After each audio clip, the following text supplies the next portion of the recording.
તો 14 જિલ્લા સાવધાની રાખજો મેપના માધ્યમથી સમજીએ કે ક્યાં કેટલી ગરમી પડી શકે છે, કયા જિલ્લામાં વધુ સાવચેતી રાખવાની જરૂરિયાત છે। તો 43 થી 45 ડિગ્રીના તાપમાનની વાત કરીએ કે જે શહેરો અને જે જિલ્લાઓમાં ઓરેન્જ એલર્ટ આપવામાં આવ્યું છે તે જિલ્લા છે બનાસકાંઠા, પાટણ અને મહેસાણામાં ઓરેન્જ એલર્ટ આપવામાં આવ્યું છે। ઉત્તર ગુજરાતમાં ઓરેન્જ એલર્ટ આપવામાં આવ્યું છે। ખાસ કરી અમદાવાદ વાસીઓ સાવધાની રાખજો, નહીતર ગરમીમાં શેકાશો, કારણ કે અમદાવાદમાં 45 ડિગ્રી આસપાસ તાપમાન રહી શકે છે। સુરેન્દ્રનગરમાં પણ ગઈકાલે 44 આસપાસ તાપમાન હતું અને આજે પણ 45 ડિગ્રી આસપાસ તાપમાન રહી શકે છે।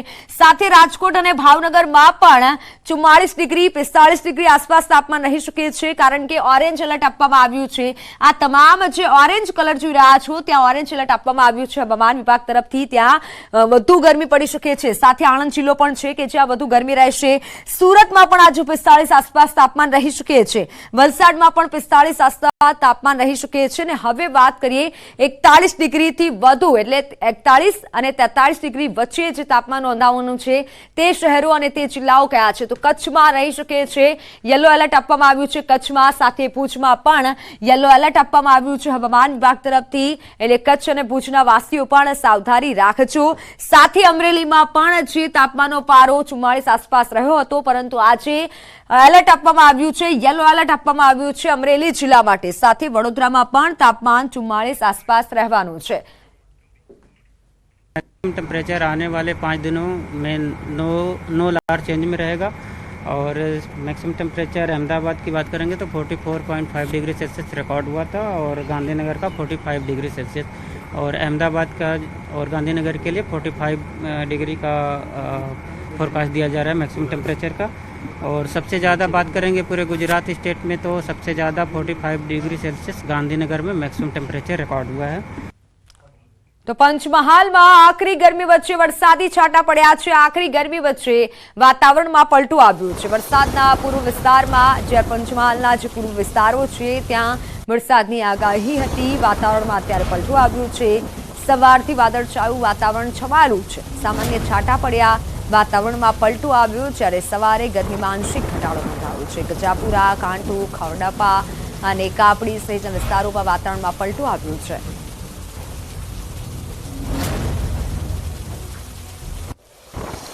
ગરમીથી શેકાતા ગુજરાતવાસીઓ માટે મોટા સમાચાર। હવામાન નિષ્ણાંત પરેશ ગોસ્વામીની મોટી આગાહી। 23મી મે સુધી ગુજરાતમાં હીટ વેવનો રાઉન્ડ ચાલશે। 24મી બાદ ગરમીમાં આંશિક ઘટાડો જોવા મળી શકે છે। 24 થી 30 સુધી પ્રી મોન્સૂન એક્ટિવિટીમાં વરસાદ થશે, એટલે વરસાદ અંગેની પણ હવામાન નિષ્ણાંત પરેશ ગોસ્વામી આગાહી કરી છે। કેટલાક ભાગોમાં પ્રી મોન્સૂન એક્ટિવિટીમાં વરસાદ થશે। ગુજરાતમાં ગરમીમાં આંશિક રાહત મળી શકે છે। 24મી થી હવામાનમાં બદલાવ આવશે।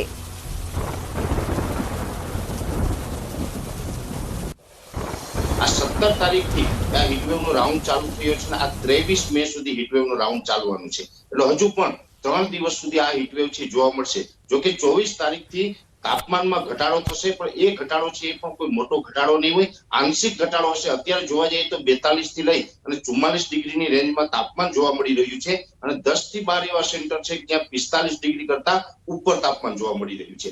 આ જે તાપમાનમાં ઘટાડો થશે એટલે 2 ડિગ્રીથી લઈ અને 2.6 ડિગ્રી સુધીનો ઘટાડો છે એ 24 મે થી જોવા મળશે। એટલે કોઈ મોટો ઘટાડો નહીં હોય, ઘટાડો થશે છતાં પણ તાપમાન છે આપણે યથાવત ગણવાનું રહેશે। 24 થી લઈ અને 30 મે સુધીનું સેશન હશે, એની અંદર સતત 2 ડિગ્રીનો ઘટાડો છે એ કન્ટિન્યુ જોવા મળશે। જોકે આ ઘટાડાની વચ્ચે પણ અનેક જગ્યાએ પ્રી મોન્સૂન એક્ટિવિટીના વરસાદોની શક્યતાઓ છે। તો પાટણના રાધનપુરમાં કાળઝાળ ગરમીમાં પાણીનો પોકાર ઉઠ્યો છે। કાળઝાળ ગરમી વચ્ચે મહિલાઓનો પાણી માટે પોકાર। વોર્ડ નંબર 7માં પાણી માટે મહિલાઓની રજળપાટ। પીવાનું પાણી અપૂરતું અને અનિયમિત આવતું હોવાની સમસ્યા સર્જાઈ છે। કાળઝાળ ગરમી વચ્ચે પાણી ના મળતા મહિલાઓમાં આક્રોશ જોવા મળ્યો। પાણી નહીં મળે તો આંદોલન કરવાની પણ ચીમકી ઉચ્ચારી છે।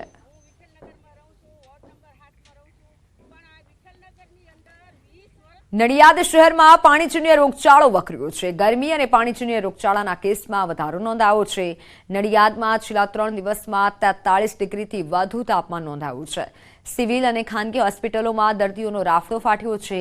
ફક્ત સિવિલમાં જ નહીં, 4 દિવસના 87થી વધુ કેસ નોંધાયા છે. નડિયાદની ઇન્દિરાનગરીમાં બાળ દર્દીઓની સંખ્યામાં વધારો જોવા મળ્યો છે.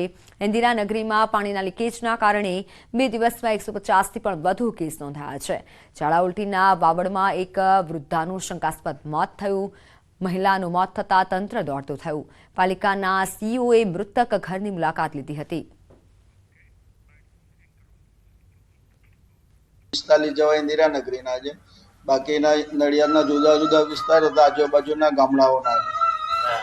સાહેબ શું કારણ છે આ રોગચાળો? તો એક તો ગરમીના લીધે, બીજું પાણીજન્ય લીધે. જે દૂષિત પાણીની ફરિયાદ છે એ અન્વયે નગરપાલિકા દ્વારા ફૂલ ક્લોરિનેશન, ટેલ એન્ડ સુધીના ક્લોરિનનું ચેકિંગ તથા મુખ્ય લાઇનોને પણ સફાઈ કરવા માટેની હાલમાં પ્રક્રિયા હાથ ધરેલ છે. તો અમદાવાદ વાસીઓ કેટલાક દિવસ સુધી ભીષણ ગરમી સહન કરી રહ્યા છે અને આગામી દિવસોમાં પણ ગરમીની આગાહી છે. જો કે કાળઝાળ ગરમીથી બચવા લોકો સ્વિમિંગ પુલનો સહારો લેતા દેખાયા. વેકેશન અને ગરમીના માહોલમાં સ્વિમિંગ પુલમાં ભારે ભીડ ઉમટી. અમદાવાદના 15 જેટલા સ્વિમિંગ પુલમાં સ્વિમિંગ શીખનારાઓનો ધસારો વધ્યો. વિદ્યાર્થીઓ વેકેશનમાં અધર એક્ટિવિટીઝના ભાગરૂપે સ્વિમિંગ શીખી રહ્યા છે. ગરમીથી બચવા સ્વિમિંગનો સહારો આ વિદ્યાર્થીઓએ બાળકોએ લીધો છે અને વેકેશનમાં સ્વિમિંગ પુલમાં પણ ધસારો વધી રહ્યો છે. ઘણા એવા બાળકો છે કે જે સ્વિમિંગ શીખવા માટે જઈ રહ્યા છે. ગરમીનો પારો દિન પ્રતિદિન વધી રહ્યો છે અને જેની અસર સ્વિમિંગ પુલની અંદર જોવા મળી રહી છે. આપ જે દ્રશ્ય જોઈ રહ્યા છો તે અમદાવાદના સ્વિમિંગ પુલના દ્રશ્યો છે કે જ્યાં યુવાનો હોય, યુવતીઓ હોય, તમામ લોકો જે છે તે સ્વિમિંગનો સહારો જે છે તે લઈ રહ્યા છે.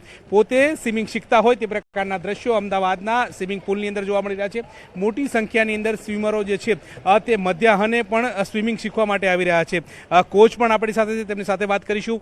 કેટલા લોકો શીખવા માટે આવતા હોય છે, કેટલી બેચ કાર્યરત હોય છે અને એક તરફ ગરમીનો પારો છે અને સ્વિમિંગ પુલમાં ઘસારો છે? અત્યારે ઘસારો ખૂબ જ ચાલી રહ્યો છે. ગરમીના કારણે ગરમી પ્રતિદિન વધી રહી છે. દરેક બેચમાં 100 માણસ હોય છે. બધી 14 પુલો છે અમારી પાસે ગવર્મેન્ટના. દરેક બેચમાં પ્રતિદિન 100 માણસ હોય છે. તો અમદાવાદમાં આજે નોંધાયેલી મદ્રેસાઓનો સર્વે થશે. અમદાવાદ શહેર અને ગ્રામ્ય વિસ્તારમાં સર્વે કરવામાં આવશે. નહીં નોંધાયેલી મદ્રેસાઓનો આજે સર્વે થશે. તાજેતરમાં અમદાવાદમાં નોંધાયેલી મદ્રેસાઓનો સર્વે હતો. નોંધાયેલ 175 મદ્રેસાઓનો સર્વે કરાયો હતો અને તેનો રિપોર્ટ શિક્ષણ વિભાગને સોંપાયો હતો. તો અગાઉ નોંધાયેલી મદ્રેસાઓના સર્વેમાં 15 મદ્રેસાઓએ માહિતી આપવાનો ઇનકાર કર્યો હતો. સાથે દરિયાપુરમાં સર્વે માટે ગયેલા આચાર્ય પર પણ હુમલાનો બનાવ બન્યો હતો. આજે નહીં નોંધાયેલી મદ્રેસાઓનો સર્વે કરવામાં આવશે. અમદાવાદ શહેર અને ગ્રામ્ય વિસ્તારોમાં સર્વે થશે. અગાઉ પણ સર્વે થયો હતો, પરંતુ જે નોંધાયેલી ન હતી તે મદ્રેસાઓનો સર્વે હવે કરવામાં આવશે.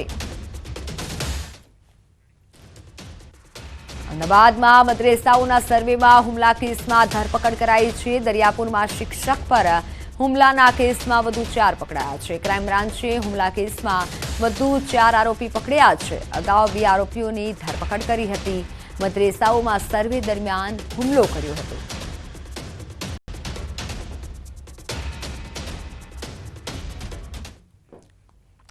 દિલ્હીમાં આજે નાફેડના ચેરમેન પદ માટે ચૂંટણી થશે.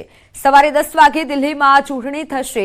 21 ડિરેક્ટરો ચૂંટણીમાં ભાગ લેશે. 2 ઉપાધ્યક્ષની પણ નિમણૂક કરવામાં આવશે. અગાઉ નાફેડના ડાયરેક્ટર પદે રાજકોટના સાંસદ મોહન કુંડારિયા બિનહરીફ થયા હતા. સવારે 10 વાગે દિલ્હીમાં ચૂંટણી થશે. 21 ડિરેક્ટરો આ ચૂંટણીમાં ભાગ લેવાના છે. 2 ઉપાધ્યક્ષની પણ જેમાં નિમણૂક કરવામાં આવશે. નાફેડના ચેરમેન પદ માટે આજે ચૂંટણી થવાની છે. સવારે 10 વાગે દિલ્હીમાં આ ચૂંટણી થશે. 21 ડિરેક્ટરો સાથે મળી આ ચૂંટણીમાં તેઓ ભાગ લેશે અને 10 વાગ્યા આસપાસ ચૂંટણી થવાની છે. નાફેડના ચેરમેન પદ માટે આ ચૂંટણી થશે.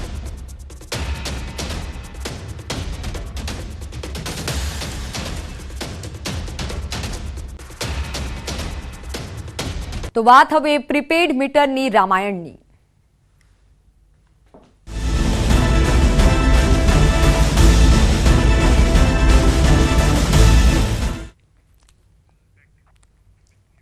પ્રીપેડ મીટર શું છે?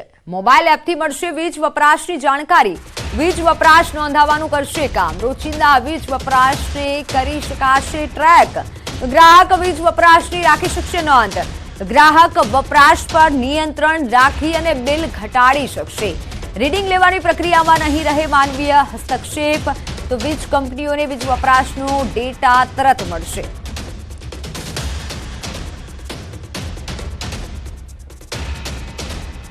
તો એક્સપર્ટ પાસેથી તમે જાણી શકાશો અને એક્સપર્ટના કહેવા પ્રમાણે હાલ રાજ્યમાં જુદા જુદા શહેરોમાં સ્માર્ટ વીજ મીટરને લઈને કકડાટ ચાલી રહ્યો છે, ત્યારે નાગરિકોમાં રહેલી મૂંઝવણ અને સ્માર્ટ મીટરની સમસ્યાની જડ સુધી પહોંચવા ન્યૂઝ 18 ગુજરાતીએ એક પ્રયાસ કર્યો છે. ચકરડીવાળા વીજ મીટરની શરૂઆત થઈ ત્યારથી લઈ આધુનિક યુગના સ્માર્ટ મીટરનો અભ્યાસ કરી તમામ ઝીણવટભરી માહિતી એકત્ર કરવામાં આવી અને તમને મૂંઝવતા સવાલોના જવાબ મેળવવાનો પણ પ્રયાસ કરાયો. સ્માર્ટ મીટરને લઈને તમને મૂંઝવતા દરેક સવાલોના એક્સપર્ટ આપશે હવે જવાબ. તો સ્માર્ટ મીટર લગાવવું કે નહીં તેના પણ તમને જવાબ મળશે. સ્માર્ટ મીટરને લઈને તમારું કન્ફ્યુઝન હવે દૂર થવાનું છે.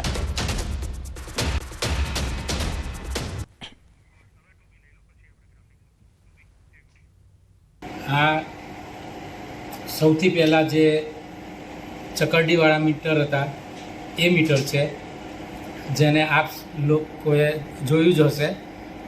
આ મીટરમાં ચકરડીવાળું મીટર છે. આના ડિજિટ રિવર્સ કરીને વીજ ચોરી ચાલતી. અહીંયા એકદમ ડેન્ટિસ્ટના ડ્રીલથી બારીક કાણું પાડીને ચકરડી પણ બંધ કરવામાં આવતી. આવી અલગ અલગ ઘણી ઓપરેન્ડી હતી, જેના કારણે ખૂબ વીજ ચોરી થતી. એ કંટ્રોલ કરવા માટે આગળ જતાં ટેકનોલોજીમાં અપડેશન આવવાથી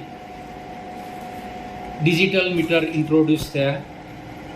આ ડિજિટલ મીટરમાં પણ જે વીજ ચોરો છે એ લોકો અંદરની સર્કિટ સાથે આ સીલને ટેમ્પર કરી અંદરની સર્કિટ સાથે છેડા કરી અને ચોરી કરતા. આનાથી ચકરડીવાળા મીટર કરતાં થોડી વીજ ચોરી કંટ્રોલ થઈ, પરંતુ આમાં પણ ઘણી બધી ઓપરેન્ડી ચાલુ થઈ ગઈ અને આમાં પણ વીજ ચોરી શક્ય હતી. હવે અત્યારે આ પ્રીપેડ સ્માર્ટ મીટર ઇન્ટ્રોડ્યુસ થયા છે, જેનાથી હવે વીજ ચોરી વધારે કંટ્રોલ થશે અને એનાથી જે જેન્યુઅન ગ્રાહકો છે એ લોકોને કોઈ નુકસાન નથી. એક્યુરસીમાં પણ ના એમજીવીસીએલને લોસ જાય, ના ગ્રાહકોને લોસ જાય, એ રીતેનું આ મીટર છે. સૌથી પહેલા ચકડીવાળા મીટર આવતા પણ તેમાં લોકો ચેડા કરતા અને વીજ ચોરી પણ કરતા. આ સમસ્યાના સમાધાન માટે એક નવા યુગનો આરંભ થયો છે અને નવા ડિજિટલ મીટરની શોધ થઈ છે. ડિજિટલ મીટરની ખાસિયતની વાત કરીએ તો તેમાં ઘણા લાંબા સમય સુધી ગ્રાહક દ્વારા કરવામાં આવેલા વીજ વપરાશના ડેટા સ્ટોર કરી શકાતા હતા, પણ તેમાં પણ લોકોએ વીજ ચોરીના રસ્તા શોધી કાઢ્યા. આ આધુનિક જમાનામાં સ્માર્ટ મીટરે એન્ટ્રી મારી છે અને જ્યારથી રાજ્યના જુદા જુદા શહેરોમાં સ્માર્ટ મીટર લગાવવાની શરૂઆત કરવામાં આવી છે ત્યારથી જ ઠેર ઠેર વિરોધ પ્રદર્શનો થઈ રહ્યા છે. ત્યારે ત્રણેય મીટરના ફાયદા અને ગેરફાયદાને સમજીએ.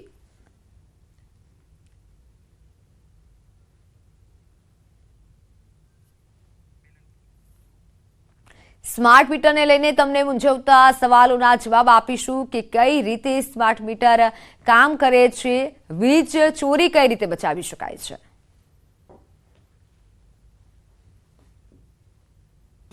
સ્ટાર્ટિંગમાં જે ચકરડીવાળા મીટર હતા એમાં એકદમ આરામથી વીજ ચોરી થઈ શકતી. લોકો અલગ અલગ ઓપરેન્ડી વાપરી અને વીજ ચોરી કરતા, જેનું જજમેન્ટ પણ લેવાનું ખૂબ અઘરું પડતું. ત્યારબાદ એને રિપ્લેસ કરી અને ડિજિટલ મીટર લાવ્યા. ડિજિટલ મીટરમાં અંદર રેકોર્ડિંગ રહેતું, લગભગ અલગ અલગ દિવસોનું રહેતું મીટરની મેકવાઇઝ. 85 ડેઝનો બી પાછળનો રેકોર્ડ બધો જોઈ શકતા અમે અને એના પરથી ગ્રાહકની વીજ વપરાશની ટેન્ડન્સી શું છે કે એ વીજ ચોરી કરતો હોય તો એના પણ અમે એમાં જે મીટર રીડિંગ ઇન્સ્ટ્રુમેન્ટ આવે એનાથી અમે જજમેન્ટ લઈ અને એ વીજ ચોરી એવી પણ ઘણા કેસ કર્યા હતા. ત્યાર પછી હવે એ ડિજિટલ મીટરમાં પણ અલગ અલગ બધી ઓપરેન્ડી ચાલુ થઈ ગઈ અને એની સર્કિટ સાથે ચેડા કરીને વીજ વપરાશ જે એકચ્યુઅલ થતો હોય એના કરતાં ઓછો રેકોર્ડ થાય એવી બધી ઓપરેન્ડી માર્કેટમાં આવી ગઈ, જેના કારણે હવે સ્માર્ટ મીટરથી જે છે એ પ્રીપેડ મીટર છે અને એનાથી જે જીન્યુન કસ્ટમર્સ છે એ લોકોને ખૂબ જ ફાયદો થવાનો છે. તો હાલ સમાચારોમાં સમય થયો છે વિરામનો.